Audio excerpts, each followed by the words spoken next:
La Journée internationale des Nations Unies pour l'élimination de la pauvreté, célébrée chaque année le 17 octobre, vise à promouvoir la compréhension et le dialogue entre les personnes vivant dans la pauvreté et la société dans son ensemble.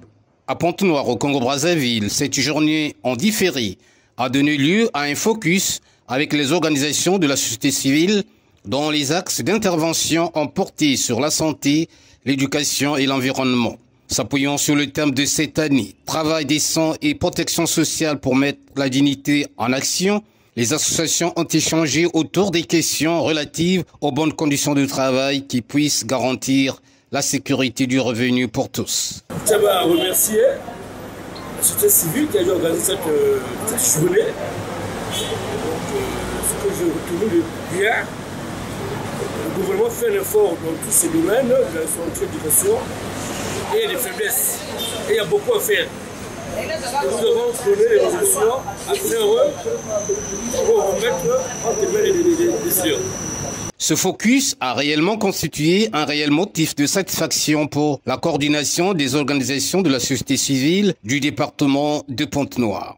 Car le niveau des débats a suffisamment démontré que l'éradication progressive de la pauvreté dans le monde entier ne peut se faire sans l'implication de la société civile. Nous savons que la pauvreté rend vulnérable une société.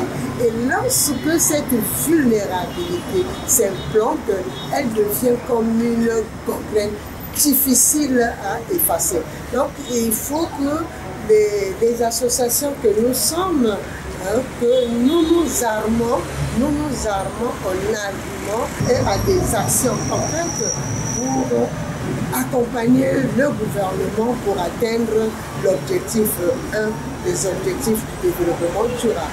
Le caractère dominant de ce focus a été bien sûr la présentation du travail en groupe des participants dont les résultats vont servir à constituer un document de plaidoyer afin d'interpeller les dirigeants politiques et les décideurs pour qu'ils fassent de la dignité humaine la référence dans tous les processus de prise de décision et ce pour garantir la promotion des droits humains fondamentaux et de la justice sociale.